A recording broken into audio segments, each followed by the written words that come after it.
오늘 저는 주어진 본문의 말씀을 가지고 여호와 니시 승리의 깃발을 들라, 여호와 니시 승리의 깃발을 들라라는 제목으로 말씀을 나누도록 하겠습니다. 현대시대는 세대를 구분하고 세대를 염려하는 시대 가운데 살아가고 있습니다. 우리가 잘 알고 있듯이 고대 이집트 수메르 점토판에서 이런 글귀가 발견됐다고 하죠. 요즘 애들은 버릇이 없다. 여러분, 항상 어느 시대에나 요즘 애들이 늘 있었습니다. 제가 요즘 애들일 때는 X세대였습니다. X세대는 도무지 알 수 없는 세대라는 이름이 있었어요. 제가 도무지 알 수 없는 아이로 자랐습니다. 저희 부모님이 얼마나 걱정하셨는지 몰라요. X세대는 서태지 열광했습니다. 저도 열광했습니다. 그래서 제가 중학교 수련회를 갔는데 앞에서 반별 대표로 나와서 서태지의 난 알아요 춤췄습니다. 지금도 그걸 기억하고 있어서 그 노래 나올 때마다 몸이 막 반응하더라고요. X세대는 서태지에 열광했고 허리에 삐삐를 멋지게 차고 다녔고 힙합에 열광하며 일명 똥싼바지라고 하는 배기 바지를 입고 다녔던 세대들입니다. 그 알 수 없는 X세대가 성장해서 자녀를 낳았죠. 그 자녀는 지금 Z세대, 알파세대입니다. 흔히 붙여서 잘파세대라고 말을 하죠. 이 잘파세대의 특징은 뭐냐면 정말 모른다는 것입니다. 그들의 부모는 X세대가 알 수 없는 세대였는데 알 수 없는 세대가 정말 모르는 세대, 잘파세대를 낳았어요. 그러니까 가정이 서로 소통이 될까요? 서로 잘 이해하기 힘든 시대가 된 것만 같습니다. 유퀴즈 언더 블럭이라는 프로그램 가운데 Z세대 아이가 등장한 적이 있어요. 그래서 그 아이에게 유재석이 질문했죠. 꼰대와 어른의 차이가 뭐니? 꼰대와 어른의 차이가 뭐니? 라고 물으니까 그 아이가 이렇게 말했습니다. 어른이 되면 꼰대가 됩니다. 이 아이 정말 지혜로운 아이예요. 어른이 되면 꼰대가 됩니다. 근데 이 말이 마냥 웃을 만은 없는 이야기인 것 같습니다. 여러분, 불과 몇 년 전만 해도 모든 사회와 모든 책과 모든 기사들이 MZ세대에 대해서 열광했어요. 그들을 연구했습니다. 근데 지금은 그렇지 않습니다. 그들 역시 밀레니얼 세대 역시 한 걸음 뒤로 물러난 것 같아요. 지금은 잘파세대, 알파세대와 Z세대를 합친 그 세대에 대해서 고민하는 시대가 되었습니다. 근데 저는 이 세대에 대한 구분과 세대에 대한 연구보다 더 중요한 것은 시대에 대한 고민이라고 생각이 들어집니다. 세대는 시대 속에서 났기 때문에 그 시대 속에서 그 세대가 나오기 때문에 실은 그 시대가 어떤 시대이냐 하는 것은 너무나 중요합니다. 지금 시대는 믿음의 세대 개성을 이루기가, 믿음으로 살아가기가 참 힘든 시대입니다. 그래서 M세대, Z세대, 알파세대만 힘든 것이 아니라 나도 힘들다. 다 힘든 시대가 되었습니다. 그래서 우리나라도 지금 시대가 어떤 시대가 되었냐면 이미 한 10년 전부터 탈기독교 시대를 넘어 지금은 탈종교 시대로 가고 있습니다. 어느 시대나 기독교가 부흥할 때는 제일 먼저 탈기독교된 현상이 벌어졌어요. 기독교를 떠나는 거죠. 절대 진리를 믿지 않는 것입니다. 그 시대가 길어지면 그 다음에는 탈종교화 시대가 옵니다. 종교 자체를 아예 안 갖는 것입니다. 기독교든 불교든 뭐든지 말이죠. 지금 시대는, 우리나라는 탈종교 시대로 이미 들어섰죠. 절대적인 기준이 사라진 시대 가운데 우리는 살아가고 있습니다. 기독교만의 문제가 아니라 불교는 더 심한 것 같더라고요. 최근에 개그맨 윤성호 씨가 뉴진 스님으로 새로운 부캐를 가지고 열심히 일하고 계십니다. 이분이 부캐로 EDM, 불가를 부르시면서 전 세계 불교 국가 가운데 초청을 받고 있더라고요. 불교 안에서도 EDM을 불러가면서 우리 조금 전에 우리 JPD 찬양한 것보다 더 격한 그런 율동을 하면서 불가를 부르며 있더라고요. 정말 빠르게 변하는 시대 가운데 있는 것 같습니다. 이때 우리는 정말 다시 한번 이 시대와 이 세대를 고민하면서 어떻게 믿음으로 우리 가정을 지켜나갈 것인가, 나의 믿음을 지킬 것인가에 대한 진지한 고민을 해야 된다고 생각이 들어집니다. 특별히 오늘 삼원금을 맞이해서 오늘 우리가 함께 이와 관련된 말씀을 나누었으면 좋겠어요. 오늘 우리가 함께 볼 하나님의 이름은 여호와 니시입니다. 따라해 볼까요? 여호와 니시. 가정마다, 우리 가정마다 여호와 니시의 깃발이 꽂혀 있기를 축복합니다. 여러분, 성경에 있는 모든 말씀이 전부 다 중요합니다. 정말 다 중요한데 오늘 말씀은 특별히 더 중요해요. 왜냐하면 혹시 이 가운데 성경을 읽다가 이런 마음 드신 적 있지 않나요? 이 성경이 적어도 몇천 년 전에 쓰여진 것인데 그때 사람을 대상으로 썼는데 이게 지금 나하고 무슨 상관이지? 시대가 너무 다르잖아. 그때 시대에는 맞는지 모르겠지만 지금 시대는 안 맞을 수 있는 거 아니야? 이런 생각 혹시 들은 적 있으세요? 드시면 안 됩니다. 여러분, 하나님은 그때나 지금이나 동일하시기 때문에 그분의 말씀을 지금도 살아서 역사하는 줄 믿습니다. 근데 여러분, 모든 말씀이 살아서 역사하지만 오늘 말씀은 더욱더 우리 세대에게 중요하다라고 주신 말씀이세요. 그래서 모든 세대가 이 말씀을 붙잡아야 된다라고 주신 말씀이 오늘 우리가 읽은 본문의 말씀입니다. 우리 14절 말씀 함께 읽어보겠습니다. 여호와께서 모세에게 이르시되 이것을 책에 기록하여 기념하게 하고 외어 들리라. 내가 아말렉을 없이하여 천하에서 기억도 못하게 하리라. 하나님께서는 오늘 성경 말씀을 기록하면서 모세에게 이 사건을 책에 기록하라고 말씀하셨어요. 기록해서 기념해라. 너희가 그리고 전부 다 외워야 된다. 특별히 모세에게 누구에게 외워 들리게 하라 그러냐면 여호수아 귀에 외워 들리게 하라. 여러분, 모세는 누구냐면 어른 세대예요. 여호수아는 누구냐면 다음 세대입니다. 어른 세대가 경험했던 놀라운 하나님에 대한 이야기를 책에 기록하여 다음 세대인 여호수아 뒤에 외워 들리게 하라. 그러니 이 말씀은 실은 이스라엘 모든 백성에게 주신 말씀이지만 가정 가운데 주신 말씀이세요. 그래서 모든 세대가, 오고 가는 모든 세대가 이 말씀을 반드시 암기하고 있어야 된다. 다른 모든 사건이 더 중요하지만 이 사건은 너무 중요하기 때문에 책에 기록하여 외워 들리게 하라. 여러분, 믿음의 세대 계승을 이룬다는 말은 무슨 말이냐면 이런 말씀과 이런 사건을 우리 자녀들에게 넘겨주는 것입니다.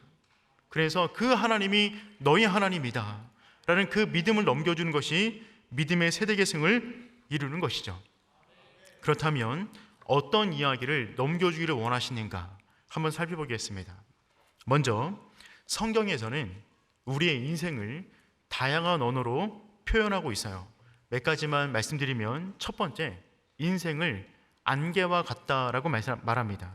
우리 야고보서 4장 14절 말씀 읽어보겠습니다. 내일이를 너희가 알지 못하는도다. 너희는 잠깐 보이다가 없어지는 안개니라. 정말 그런 것 같습니다. 인생은 들에 핀 꽃과 같고 안개와 같습니다. 벚꽃이 언제 졌죠? 순식간에 사라졌어요. 저는 개나리를 못 봤습니다. 벌써 사라졌더라고요. 인생이 정말 안개처럼 순식간에 지나가는 것 같습니다. 특별히 자녀들을 볼 때마다 내가 나이를 먹고 있구나 하는 것을 새삼 느낍니다. 제가 저를 보면 나이를 별로 안 든 것 같은데 자녀를 보니까 세월이 정말 많이 흘렀구나 하는 것을 많이 느껴요. 저희 자녀도 그렇고 특별히 수많은 자녀들이 이런 생각 많이 하죠. 빨리 크고 싶다. 빨리 어른 되고 싶다. 맞다 그러잖아요. 그런데 제가 정말 그런 얘기 들을 때마다 이런 말을 해주고 싶어요. 살아봐라. 순식간에 지나간다. 그때가 좋을 때다. 그렇잖아요. 인생은 정말 안개와 같아요.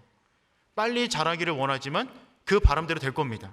시간은 정말 순식간에 사라지죠. 그래서 우리 인생에 타이밍이라는 게 있다고 말하잖아요. 많은 사람들이 인생은 타이밍이다. 그 순간을 잡아야 된다는 이야기를 많이 합니다. 그런데 살면서 느끼는 것은 인생의 타이밍을 잡는 것보다 타임을 중요하게 여기는 것이 더 중요하다. 모든 순간을 귀하게 여기는 것입니다. 모든 타임을 귀하게 여기는 그 사람이 그에게 기회가 왔을 때 그 타이밍을 잡는 것이죠. 우리의 인생은 안개처럼 사라집니다.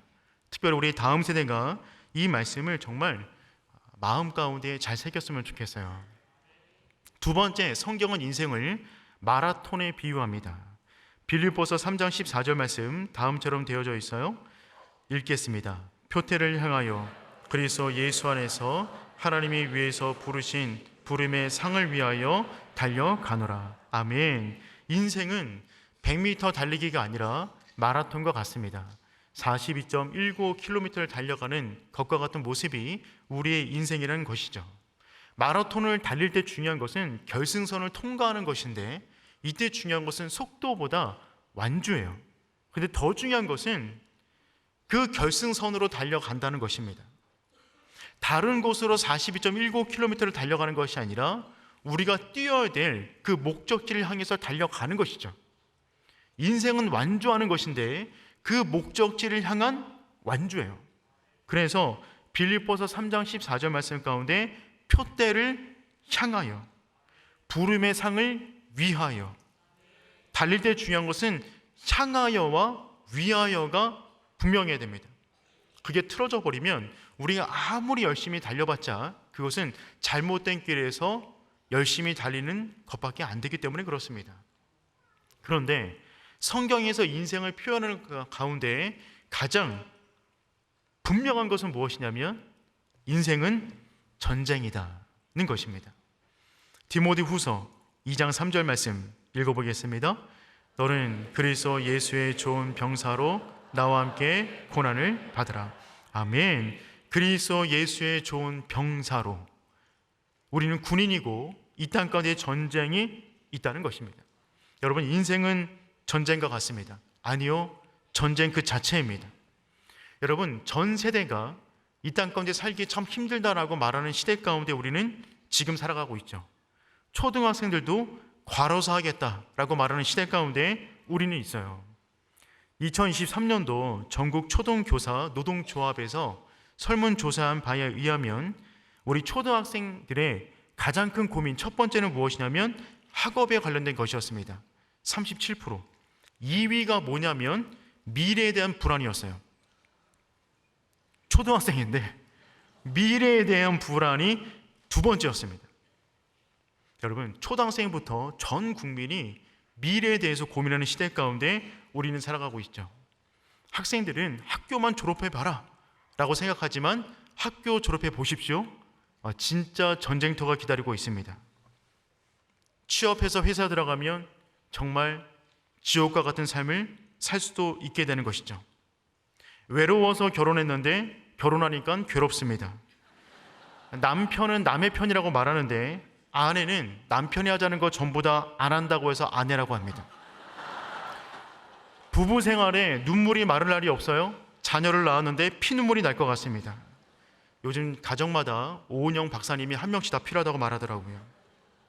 자녀를 출가시켜서 이제 좀 나아지겠다 싶었는데 병원 가는 취미가 생겼습니다. 이번 주에 서점 가서 책을 하나 보았는데 그 책의 제목이 무엇이냐면 사랑인 줄 알았는데 부정맥이에요. 사랑인 줄 알았는데 부정맥. 일본의 실버타운 협회에서 만든 책인데 일본에 있는 어르신들이 쓴 시를 모아놓은 시예요. 가슴이 너무 콩땅콩땅 뛰니까 사랑에 빠진 줄 알았는데 병원 가보니까 부정맥이라는 것입니다. 사랑인 줄 알았는데 부정맥. 안에 내용 보니까 이런 글들이 있었어요. 연명치료 필요 없다 써놓고 매일 병원 다닌다. 몇 줌 없지만 전액 다 내야 하는 이발료. 생겼습니다. 노인의 청년부. 연상이 내 취향인데 이젠 없다. 92세 할아버지 쓰신 글이에요. 그러니까 전 세대가 지금 이 시대 가운데 살아가기 참 힘들다라는 것입니다. 혹시 가슴이 뛰면 착각하지 마시고 일단 검진을 받아보시길 축복합니다. 여러분, 정말 인생은 전쟁과 같습니다. 아니, 실제로 전쟁입니다. 전쟁 같은 인생이 아니라 우리는 정말 전쟁을 치르고 있어요. 이것이 우리 인생의 본질입니다. 오늘 성경의 말씀은 우리 인생에서 벌어지는 전쟁이 어떤 전쟁인가에 대해서 가장 분명하게 말을 해주고 있어요. 그리고 그 전쟁에서 이길 수 있는 방법까지 말해주고 있습니다. 그것은 무엇이냐면 여호와 니시, 여호와는 나의 깃발이다라고 하는 그 깃발을 가정마다 꽂아야 된다는 것을 말해주고 있습니다. 이 깃발이 우리의 가정 가운데 휘날리기를 축복합니다. 그렇다면 여러분, 우리의 전쟁은 언제부터 시작되었습니까? 우리의 전쟁은 출애굽 이후, 구원받은 이후부터 시작이 됩니다. 출애굽기 17장 8절 말씀 읽어보겠습니다. 그때에 아말렉이 와서 이스라엘은 르비딤에서 생애 처음 전쟁을 하게 돼요. 이스라엘은 430년간 노예로 살았습니다. 평생 노예로 살았고 애굽의 보호를 받으며 살았어요. 전쟁을 해본 적이 한 번도 없었습니다. 그런데 출애굽한 이후에 매일의 삶은 전쟁 같은 인생이었어요. 그들이 지금 르비딤까지 오기까지 두 국가, 큰 적을 만나게 됩니다. 첫 번째 적은 애국 군사였어요. 이들이 출애굽하여 홍해 앞에 왔을 때 뒤에 엄청난 애국 군사들이 그들을 죽이기 위해서 쏜살같이 달려왔습니다. 그때 그 첫 번째 적을 만나는 그 순간 가운데 이스라엘이 할 수 있는 유일한 것은 무엇이었냐면, 그 전쟁을 이기기 위한 이스라엘이 할 수 있는 최선의 방법은 무엇이었냐면 가만히 있는 것이었어요. 가만히 있는 것이 그들의 역할이었습니다. 출애굽기 14장 13절 14절 말씀 읽어보겠습니다. 모세가 백성에게 이르되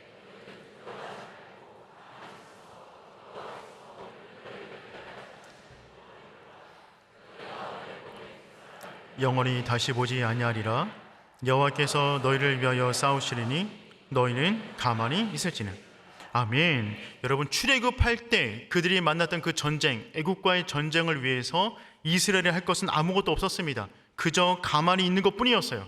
이것은 어떤 것을 그려주냐면 구원을 상징합니다. 여러분, 우리가 구원받기 위해서 할 수 있는 것은 아무것도 없어요. 그냥 가만히 있는 거예요. 우리의 공로, 우리의 힘, 우리의 어떤 것으로 구원을 얻을 수 있는 것이 아닙니다. 구원은 하나님이 주시는 것을 우리가 그냥 받아 누리는 거예요. 그래서 그 홍해가 갈라지는 그 길, 모든 사망의 길을 열어놓고 그 길을 걸어가는 그 순간에 이스라엘이 할 것은 무엇이냐면 그분께 감사와 찬양을 올려드리는 것 외에는 없었습니다.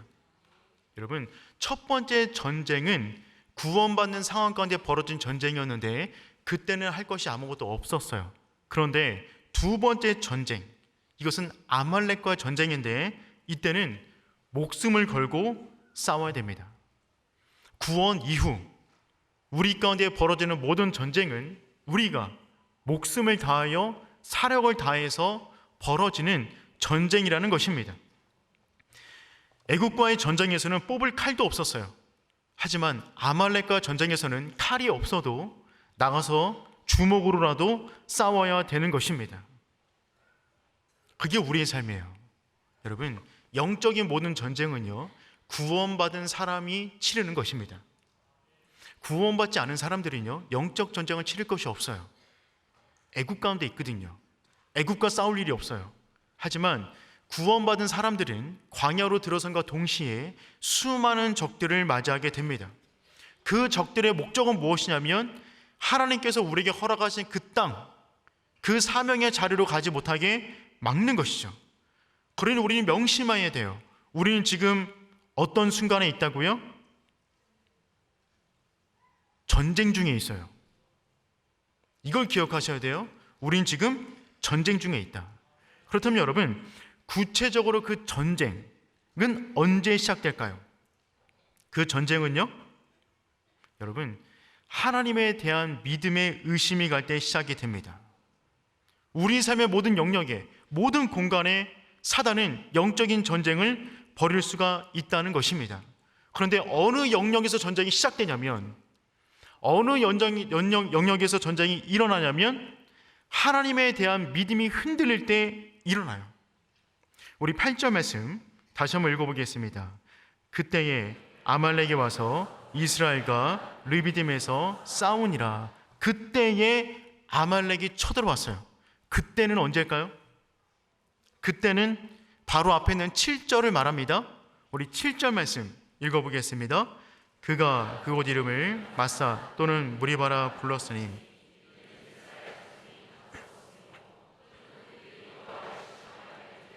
여호와께서 우리 중에 계신가 안 계신가 하였음이더라. 아멘. 여러분, 그때 아말렉이 찾아왔는데 그때 그들의 상태가 어땠다고요? 이르기를 여호와께서 우리 중에 계신가 안 계신가 하였음이더라. 하나님의 존전에 대한, 하나님의 임재에 대한, 하나님의 동행에 대한 의심의 마음이 생겼을 때 그들 가운데 전쟁이 일어난 것입니다. 여러분, 이 마음이 일단 들었으면 이미 공격을 받은 거예요. 여러분, 의심의 마음이 들었으면 이미 내상을 입은 것입니다. 모든 사단은 의심이라는 문을 통해서 들어와요.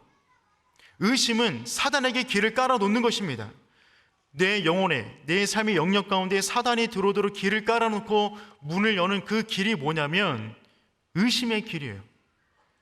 그러니 여러분, 우리는 하나님에 대한 이 의심, 믿음에 대한 의심, 기도 응답에 대한 의심, 이 의심을 자연스럽게 넘겨서는 안 됩니다. 이미 공격을 받은 거예요. 여러분, 지금 이스라엘이 홍해를 건너서 여기까지 오는 동안 그들이 했던 모든 고민들은 정말 다 먹고 사는 이야기들이었어요. 그들이 하나님의 은혜로 홍해를 건너왔는데 사흘 만에 물이 없다고 고래고래 난리를 칩니다. 그래서 마라의 쓴물을 단물로 바꿔주시죠. 그때 하나님께서 선포하신 하나님의 이름이 뭐였죠? 감사합니다. 여호와 라파입니다. 여호와 라파 하나님이 사흘 만에 주신, 출애굽 이후 사흘 만에 주신 하나님의 이름이었잖아요. 그 다음에 길을 갔더니만 이제 음식 추정을 하기 시작하는 거예요. 애굽에서 먹었던 부추, 마늘, 고기 생각이 났습니다. 그래서 원망하니까 하나님께서 만나 메추라기를 보내주었죠. 그리고 무리바라는 곳에 왔더니만 그곳에 물이 없다며 또 원망하고 있는 거예요. 그때 하나님께서 물을 주셨는데 물을 주심과 동시에 아말렉과 함께 쳐들어오게 된 것입니다. 여러분, 이 장소까지 오는 동안 이들이 했던 모든 고민들을 살펴보세요. 전부 다 어떤 고민들이었어요? 먹고 사는 문제들이었어요. 물 없다, 고기 없다, 빵 먹고 싶다, 물 없다, 이 고민을 계속하며 왔다고요. 이들은 누구라고요? 구원받은 사람들이에요. 구원받은 사람들의 인생의 투정이 구원받지 않은 사람들하고 별반 다를 게 없다고요. 그게 누구예요? 그게 나예요. 그게 우리예요. 우리는 이런 생각을 하게 됩니다. 우리가 구원을 받으면 우리 인생이 급격하게 변화되고 뭔가 놀라운 일이 벌어지고 기도 응답이 막 이루어지고 빨리 그냥 가나안 땅에 들어가고 이런 것을 기대하는데, 우리가 구원받은 이후에 걸어가는 땅은 척박하며 마실 물도 부족하고 먹을 고기도 없고 빵도 없고 먹고 사는 문제에 계속 치이다 보니까 내가 과연 구원을 받고 있는 것인지, 내가 가는 길이 가나안 땅으로 가는 길인지, 광야에 그냥 빠져 죽을 길인지, 내가 사명을 받은 것은 맞는 것인지, 이 길을 걸어가는데 하나님이 나와 함께하는 것은 맞는 것인지라는 수많은 의심들이 벌어진다고요. 여러분, 그 의심의 그 순간이 이미 전쟁이 시작이 된 것입니다. 사랑하는 오륜교회 성도 여러분, 의심을 자연스럽게 넘기지 않는 복된 성도 되기를 축복해요. 여러분, 우리는 예수님의 능력을 확신하셔야 돼요. 그래야 우리 신앙생활 가운데 힘을 얻을 수가 있습니다. 예수님께서 말씀하셨어요. 마태복음 14장 31절입니다. 읽어보겠습니다. 예수께서 즉시 손을 내밀어 그를 붙잡으시며 이르시되 믿음이 작은 자여 왜 의심하느냐. 예수님과 함께 있음에도 불구하고 의심하고 있는 거예요. 그러면 예수님의 능력이 온전히 그에게 임하지 못합니다. 여러분, 심지어는 그 의심이 얼마나 무서운 사단의 공략인지 기도하는 순간에도 의심하게 만들어요. 여러분, 기도는 뭐 하는 시간입니까? 하나님의 영으로 충만하여 하나님과 대화하는 시간인데 그 순간에도 의심을 하고 있어요. 그러면서도 기도해요. 의심하면서 기도하면 기도 응답이 있을까요? 야고보서 1장 6절 말씀 읽어보겠습니다. 오직 믿음으로 구하고 조금 더 의심하지 말라. 의심하는 자는 마치 바람에 밀려 요동하는 바닷물결 같으니. 여러분, 우리가 얼마나 연약한 존재인지, 여러분, 사단은 언제도 우리를 공격하냐면 우리가 집중해서 기도하는 그 순간에도 의심하게끔 공격합니다. 그래서 우리는 깨어 있어야 되는 것이죠. 그래서 의심으로 하는 모든 것은 결국 우리를 죄를 짓게 만듭니다. 로마서 14장 23절 말씀 읽어봅니다.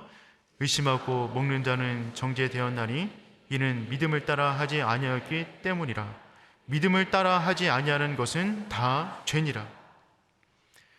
의심을 따라 하지 않는 것은 전부 다 죄예요. 여러분, 그러므로 여러분, 의심하지 않기를 축복합니다. 의심이 들었으면 깨달으셔야 돼요. 이미 사단의 불화살을 맞은 것입니다. 깨달으시고 믿음의 방패를 높이 드셔야 됩니다. 그리고 하나님께 기도하셔야 돼요. 하나님, 이 의심의 마음을 치유하여 주시옵소서. 기도 응답에 대한 기도보다 더 중요한 것은 그 사전에 의심을 물리쳐야 돼요. 우리 안에 의심이 있는데 기도를 쌓으면 모래 위에 집을 짓는 것입니다. 단단한 믿음의 반석 위에 기도를 쌓아 올려야 되는 것이죠. 그럼 여러분, 기도 전에 우리 가운데 의심이 있다면 하나님, 나의 의심, 믿음 없음을 용서하여 주옵소서. 나에게 믿음을 주세요. 믿음을 주세요. 이 기도를 먼저 할 수 있어야 됩니다. 그렇다면 여러분, 전쟁은 우리가 의심이 들 때, 하나님에 대한 의심이 들 때 시작이 되는데, 그렇다면 적은 누구일까요? 우리가 적을 알아야 그를 이길 수가 있는데 그 적은 누구입니까? 분명한 것은 그 왼수는 우리의 적이 아닙니다. 여러분, 그 사람은 우리의 적이 아니에요. 우리는 중요한 것은 사람들 안에 역사하는 사탄의 간계를 간파할 수 있어야 됩니다. 여러분, 사람을 상대하는 것이 아닙니다. 사람을 상대하면 이길 길이 없어요. 사람을 상대하는 것이 아니라 그 안에 있는 사탄을 상대하는 거예요. 여러분, 심지어는 자기 자신도 상대하면 안 됩니다. 내 자신이 너무 미워요.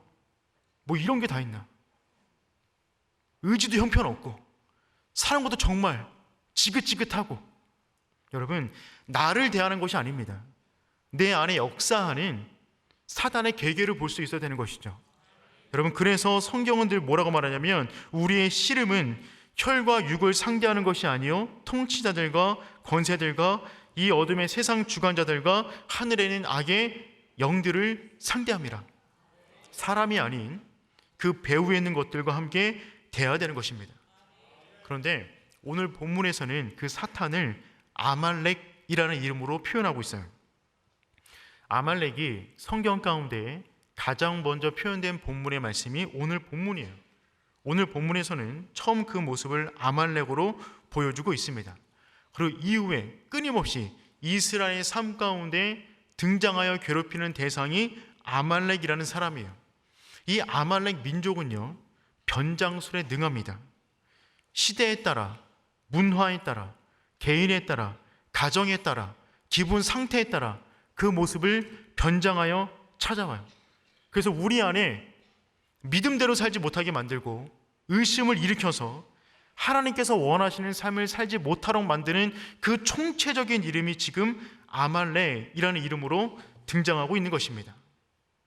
여러분, 이 아말렉은 누구냐면 에서의 후손이에요.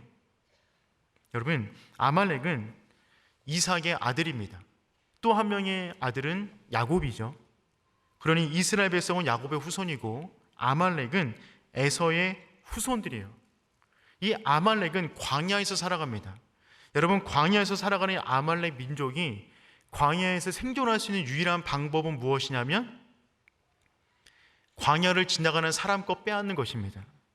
광야에서 농사 지을 수 없어요. 그러니까 이들이 살아가는 방식은 무엇이냐면 누군가의 것을 약탈하며 살아가는 것입니다. 예수님께서 사탄을 말씀하셨죠. 도둑질하고 약탈하고 죽이는 것이라. 아말렉도 그러한 민족이었어요. 근데 지금 이스라엘은 아말렉과 만나게 된 것입니다. 이들은 싸우며 사는 사람들이에요. 싸움이 직업이에요. 싸움이 생존 방법이에요. 약탈이 그들의 달란트예요. 이스라엘 백성은 한 번도 전쟁을 치른 적이 없어요. 그러니 여러분, 그냥 그들이 육체 대 육체로 만나게 되면 질 수밖에 없습니다. 그러니 우리는 아말렉을 잘 알아야 됩니다. 아말렉 특징, 첫 번째는 무엇이냐면 이들은 구원받은 하나님의 사람들을 공격합니다. 민수기 24장 20절 말씀 읽어보겠습니다. 또 아말렉을 바라보며 예언하여 이르기를 아말렉은 민족들의 으뜸이나 그의 종말은 멸망에 이르로이다 하고, 지금 발람이 아말렉에 대해서 예언하는 말씀인데 여기서 뭐라고 있냐면 아말렉은 민족들의 으뜸이나, 이 말은 무슨 말이냐면 이스라엘 백성을 가장 먼저 공격하는 자들이나 이런 뜻이에요. 이스라엘 백성을 광야 가운데 가장 먼저 공격한 사람들이 누구냐면 아말렉이었어요. 그런데 그들의 결론을 말해주고 있어요. 그들은 그의 종말은 멸망에 이르리로다. 여러분, 우리는 이 사실을 기억해야만 합니다. 아말렉은 우리를 처음부터 공격해 오지만 그들의 결국은 예언되어 있어요. 우리는 무조건 승리합니다. 여러분, 이 자신감이 있으셔야 돼요. 영적 전쟁을 치르는 모든 사람 안에 이 믿음이 있어야만 그 믿음으로 이기는 것입니다. 그리고 여러분, 영적 전쟁을 두려워하지 마세요. 그들을 맞닥뜨렸다고 해서, 내 안에 의심이 있다고 해서, 내 삶 가운데 어려운 일이 벌어졌다고 해서 두려워할 필요가 없습니다. 우리는 그들을 이미 이기신 분 안에 있기 때문에 그래요. 근데 여러분, 그들은 또 어떤 존재냐면, 두 번째, 그들은 우리의 약점을 너무나 잘 알고 있어요. 신명기 25장 17절 말씀 읽어볼까요? 너희는 애굽에서 나오는 길에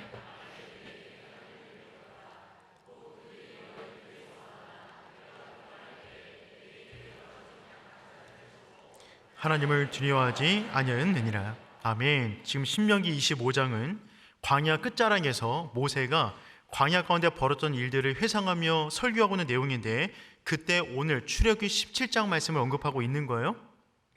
애굽에서 나오는 길에 아말렉이 너에게 행한 일을 기억하라. 그러니까 이 전쟁은 굉장히 중요한 전쟁이라는 얘기죠. 근데 어디서 공격했냐면 곧 그들이 너를 길에서 만나 내가 피곤할 때에 내 뒤에 떨어진 약한 자들을 쳤고, 200만의 이스라엘 백성이 광야를 걸어가고 있는데 항상 앞쪽에는 힘 있는 사람들이 섭니다. 뒤쪽에 처져 있죠. 보통 누가 처질까요? 약한 사람들, 병든 사람들, 어린아이, 노인, 아녀자들이 뒤로 나가게 되는 것입니다. 그런데 아말렉이 어디를 쳤다고요? 후미를 치고 들어왔어요. 갑자기 200만 명이 줄 서서 가고 있는데 앞에서 장군들이 앞에 있는데 앞에 있는 리더가 보이지 않는 후미, 연약한 자들을 치고 들어오는 것입니다. 그러니 여러분, 아말렉은요, 우리의 약점을 너무나 잘 알고 있어요. 여러분은 사탄의 약점을 알고 있어요? 아이고 아멘. 근데 여러분, 우리는 알 것도 같지만 잘 모를 것 같기도 하고, 근데 사단은 우리를 너무나 잘 알고 있어요. 나보다 나를 더 잘 알아요. 내가 어느 부분이 취약한지, 어느 부분을 건들면 넘어지는지, 어느 부분을 간지럼피면 그냥 꼬꾸라지는지 너무나 잘 알고 있습니다. 그래서 성경은 다음처럼 말을 하죠. 베드로전서 5장 8절인데 근신하라 깨어라 너희 대적 마귀가 우는 사자같이 두루다니며 삼킬 자를 찾나니. 우는 사자같이, 사자는 굶주릴 때만 울어요. 항상 굶주려 있어요. 누군가 잡아먹기를 원해요. 근데 뭐 하고 있냐면 두루다니며 두루 살피고 있는 거예요. 이건 지금 정신 바짝 차리셔야 돼요. 사단의 눈 안에 들어오면 안 돼요. 여기서 두루다니며 누구를 물어버릴까? 어디를 물어버릴까? 두루다니며 삼킬 자를 찾고 있다는 것입니다. 모든 사람이 모든 영역에서 무너지는 것은 아니에요. 사람들마다 어느 부분은 강하고 어느 부분은 약합니다. 근데 사단은 그 약한 부분을 항상 건드는 거죠. 그래서 우리는 알아야 돼요. 내가 어느 부분에 약한지. 그 약한 부분에서 유혹이 올라오기 시작하면 무조건 최고의 전술 36개 주례랑을 펴셔야 됩니다. 그 앞에서 맞닥뜨리면 안 돼요. 사단은 우리 약점을 너무나 잘 알고 있어요. 어떤 분은 나머지 모든 부분 다 괜찮은데 재정 문제 앞에서는 넘어집니다. 그 유혹을 건너뛰지 못하는 거예요. 나머지는 다 괜찮은데 어떤 분은 자녀 문제만 나오면 숨어버려요. 어떤 분은 내적 트라우마, 그 특정 주제만 나오면 넘어져 버려요. 어떤 분은 관계에서는 아픔, 그래서 관계 안으로 못 들어가는 거예요. 그 주제만 나오면 어떻게 될지 몰라요. 사람마다 어떤 특정 부분이 있어요. 그 부분이 건드려지면 넘어지는 나의 어떤 약점들이 있다고요. 그걸 우리가 알고 있어야 돼요. 그래서 그 부분에 뭔가가 올라오면 여러분 믿음의 방패를 드셔야 돼요. 영적 전쟁이 벌어지고 있는 겁니다. 그 순간에 우리가 정신을 바짝 차리고 기도의 무릎을 꿇어야 되는 것이죠. 사단은 우리의 약점을 너무나 잘 알고 있기 때문에 그래요. 세 번째, 그 사단은 끝까지 약속의 땅에 들어가지 못하도록 우리를 막습니다. 민수기 14장 44절 45절 말씀 읽어보겠습니다. 그들이 그래도 산꼭대기로 올라갔고 여호와의 언약궤와 모세는 진영을 떠나지 아니하였더라. 아말렉인과 산간지대에 거주하는 가나안인이 내려 그들을 무찌르고 호르마까지 이르렀더라. 여러분 지금 이 장면은 어떤 장면이냐면 민수기 14장에 그 앞에 정탐꾼을 보냈죠. 정탐꾼이 왔는데 10대 2로 내용이 갈리게 되었어요. 믿음으로 말한 사람들과 불신으로 말한 사람들이 있었는데 불신으로 말한 사람들의 말을 듣게 되었습니다. 그 사람들이 우리는 가나안 땅 들어가지 않는다 라고 떼를 쓰기 시작했어요. 그때는 하나님께서 그러면 너희는 광야에서 40년 동안 뺑뺑이를 돌 것이다 라고 말하니까 그 말을 듣자마자 갑자기 이스라엘 백성들이 그거는 싫으니까 그러면 들어가겠습니다 라고 반응합니다. 그런데 하나님께서 안 된다, 이미 끝났어 라고 말했는데 고집을 피는 거야. 우린 가겠습니다. 그리고 자기네끼리 막 들어가요. 막 들어갔는데 어떤 일이 벌어져요? 우리가 읽었던 45절 말씀 보니까 아말렉인과 가나안 땅 초입 가운데 아말렉인이 버티고 있어서 그들이 전쟁을 벌여 그들을 쳐버립니다. 가나안 땅 초입에 그들이 들어가려는 그 문을 막고 있던 족속이 또 누구였냐면 아말렉 족속이었어요. 아말렉은 끝까지 우리가 믿음의 땅으로 들어가는 것을 방해하는 존재들이에요. 네 번째, 그들은 어떤 대상이냐면 약속의 땅에 들어가서도 하나님의 사람들을 유혹합니다. 하나님은 사울 왕으로 하여금 아말렉을 완전히 무찌를 수 있는 기회를 주었어요. 절호의 기회입니다. 지금이야말로 아말렉을 완전히 이 땅에서 끊어버릴 수 있는 절호의 기회를 주었어요. 사무엘상 15장 1절부터 3절까지인데 우리 한번 읽어볼까요? 만군의 여호와께서 이같이 말씀하시기를 아말렉이 이스라엘에게 행한 일 곧 애굽에서 나올 때에 길에서 대적한 일로 내가 그를 벌하느니 지금 가서 아말렉을 쳐서 그들의 모든 소유를 남기지 말고 진멸하되 남녀와 젖먹는 아이와 우양과 낙타와 나귀를 죽이라 하셨다.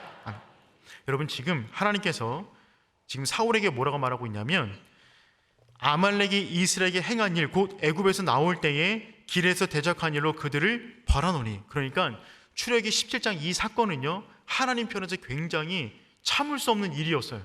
감히 내 백성을 건드려 이 사단이 아말렉이, 그래서 그들을 완전히 범할 수 있는 무찌를 수 있는 기회를 주었습니다. 나가서 모두를 다 죽여라 라고 명령하셨어요. 그랬는데 사울은 어떻게 했어요? 아말렉이 갖고 있는 그 물질이 그 짐승의 유혹에 넘어가서 그들을 다 죽이지 못합니다. 그래서 아각 왕, 아말렉의 아각 왕과 그가 갖고 있었던 가장 좋은 것, 기름진 것, 어린 양 모든 것을 다 살려놓았어요. 약속의 땅에 들어가서 진멸할 수 있는 기회가 주어졌음에도 불구하고 그 순간의 유혹에 넘어가서 영적 전쟁을 끝까지 완수하지 못한 것입니다. 사단은 끝까지 우리가 무엇에 약한지를 알고 있는 거예요. 그것 가지고 끝까지 유혹합니다. 그래서 결과가 어떻게 되냐면 다섯 번째, 사탄의 특징은 무엇이냐면 그래서 우리의 면류관을 빼앗으려고 합니다. 여러분, 아각 왕을 죽일 수 있었는데, 그들을 진멸할 수 있었는데 남겨두었던 사울, 그가 마지막에 누구에게 죽임을 당합니까? 아말렉 군사에게 죽임을 당해요. 사무엘하 1장 8절에서 10절까지 말씀 읽어보겠습니다. 내게 이르되 그가 그에게 대답하되 나는 아말렉 사람이니이다 한즉 또 내게 이르시되 내 목숨이 아직 내게 완전히 있으므로 내가 고통 중에 있나니 청하건대 너는 내 곁에 서서 나를 죽이라 하시기로 그가 엎드러진 후에는 살 수 없는 줄을 내가 알았고 그의 곁에 서서 죽이고 그의 머리에 있는 왕관과 팔에 있는 고리를 벗겨서 가져왔다. 사울이 마지막 순간에 화살을 맞고 죽어가는 그 순간에 너무 고통스러워서 괴로워하고 있는데 그 옆에 아말렉 군사가 있었습니다. 그에게 나를 좀 죽여달라라고 말을 했는데 그 사람이 처음에 죽이지 않아요. 여기에 대한 해설이 여러 가지가 있지만 이 사람의 말을 기준으로 본다면 사울이 죽어가는 그 순간에 자기가 죽였다는 거예요. 그리고 누가 죽였는지 어떻게 됐는지에서 의견이 분분할 수 있지만 중요한 것은 무엇이냐면 그가 사울의 왕관을 벗겼어요. 그 왕관을 벗겨 다윗에게 가져갑니다. 영적 전쟁을 끝낼 수 있는 그 순간에 끝내지 못하자 그 적이 살아나 그에게 있는 왕관을 빼앗아 버린 거예요. 왕관은 정체성과 신분을 말하는 것입니다. 사단은 지금도 우리의 정체성을 흔들려고 해요. 처음부터 우리의 적이었어요. 우리의 약점을 너무나 잘 알고 있어요. 끝까지 우리를 유혹해요. 약속의 땅에서도 우리를 유혹해요. 마지막에 우리의 면류관을 빼앗으려고 그래요. 그가 우리의 적입니다. 그러니 여러분, 우리는 그들과 지금 전쟁을 벌이고 있는 것입니다. 우리는 이 사실을 기억하셔야 돼요. 그래서 우리에게 필요한 것은 무엇이냐면 우리의 능력으로는 안 되는 것입니다. 이런 적을 우리의 힘으로 어떻게 이길 수가 있겠어요? 우리에게 중요한 것은 여호와 니시, 그 하나님의 능력이 우리 가운데 있어야 되는 줄 믿습니다. 그래서 하나님께서 내리시는 방법이 무엇이냐면 아말렉과 싸움에서 이길 수 있는 방법은 무엇이냐면 첫 번째, 하나님의 지팡이를 붙잡는 것입니다. 우리 7절 말씀 읽어보겠습니다. 모세가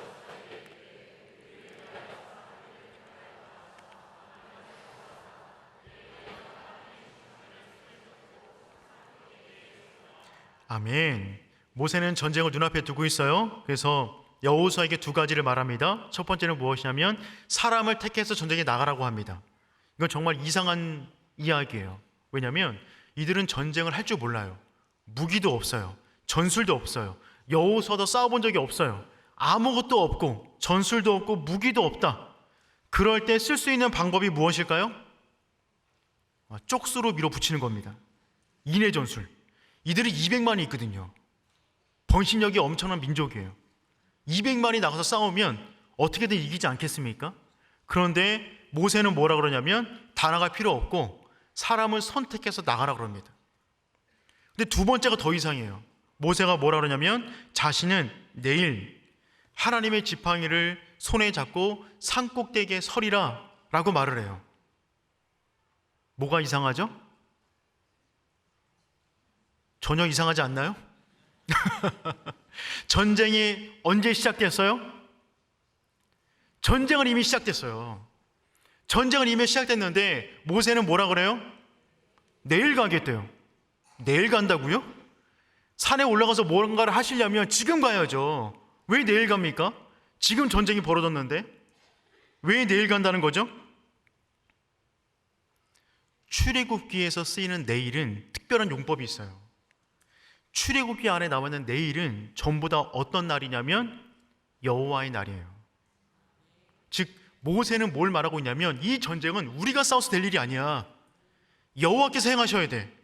나는 내일 여호와의 날에 하나님의 지팡이를 들고 산꼭대기에 서리라. 출애굽기 가운데 모세가 이집트에 재앙을 내릴 때 공식이 다 똑같아요. 뭐라고 말하냐면 내일 재앙이 내린다. 10가지 재앙, 거의 모든 순서가 내일 재앙이 내렸어요. 예수님께서 말씀하시죠. 내일을 염려하지 말라. 왜요? 내일은 하나님의 날이기 때문에 그래요. 그러면 여러분, 하나님을 믿는다면 우리의 내일을 주님께 맡기는 거예요.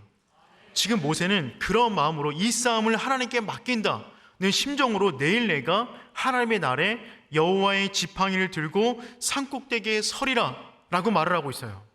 여러분, 지금 이 지팡이는 누구의 지팡이입니까? 모세의 지팡이였어요.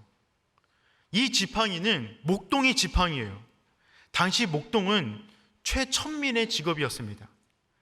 그 지팡이가 하나님 손에 붙들리자 지금 지팡이의 주인이 바뀌었어요. 뭐라 그래요? 하나님의 지팡이. 하나님의 지팡이를 들고 산꼭대기에 서리라. 이 말은 무슨 말이냐면 하나님의 임재를 확신하는 마음으로 하나님이 내일, 하나님의 날에 하나님의 능력을 이 땅 가운데 쏟아 부어주신다라는 그 믿음을 지금 선포하고 있는 것입니다. 여러분, 그 하나님의 지팡이를 손에 들 때 애굽의 10가지 재앙이 쏟아졌어요. 그 지팡이를 들 때 홍해가 갈라졌어요. 그 지팡이를 내려칠 때 반석에서 물이 났어요.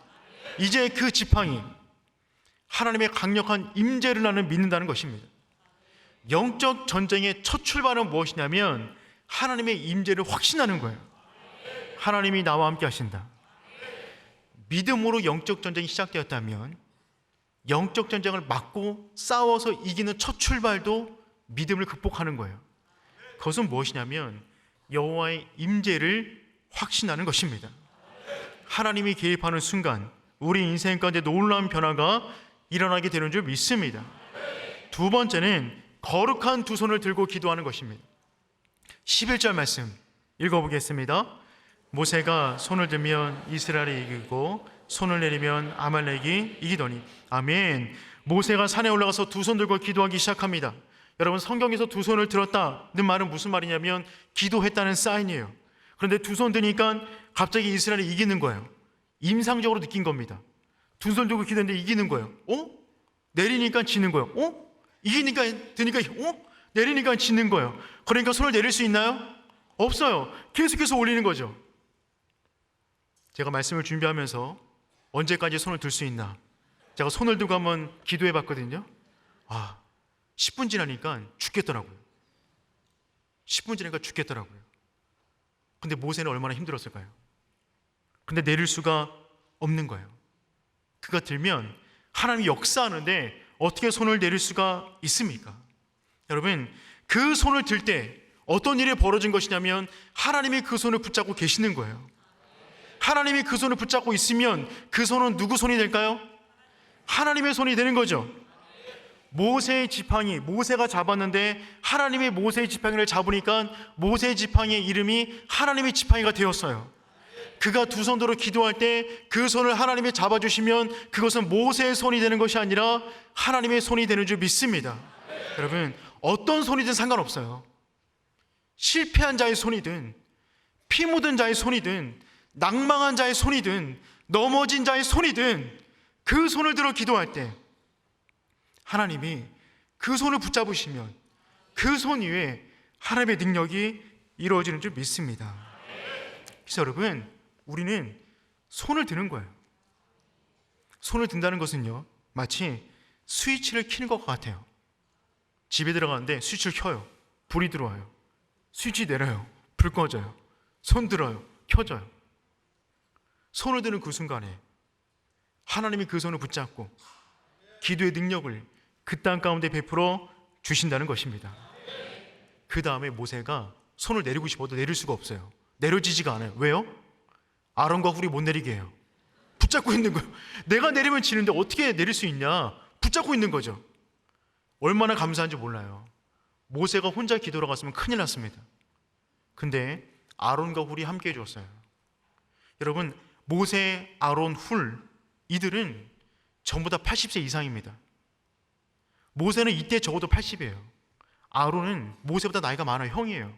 훌은 누구인지 정확히 모르지만 요세푸스라는 역사학자는 미리암의 남편이라고 합니다.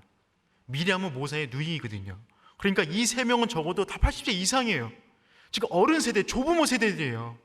그 세대들이 산 위에 올라가 다음 세대를 위해서 기도하고 있는 것입니다.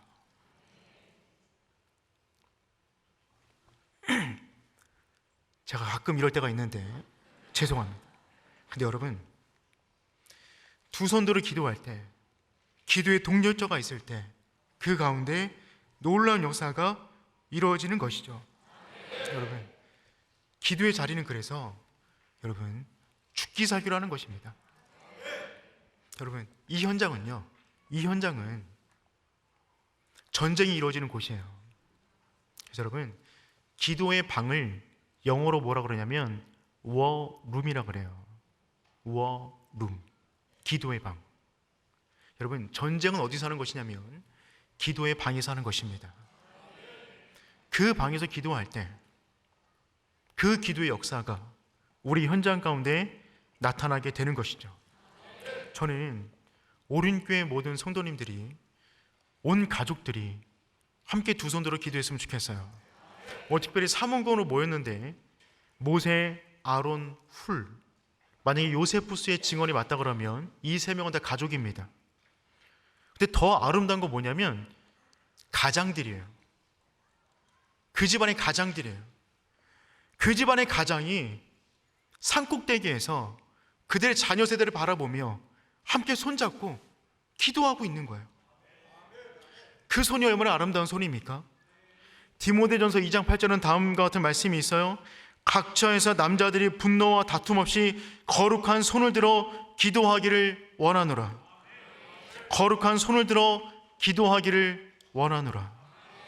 저는 우리의 모든 가정에서 아버지들이 두 손을 들어 우리 가정을 위해서 기도할 수 있는 복된 부모 되기를 축복합니다.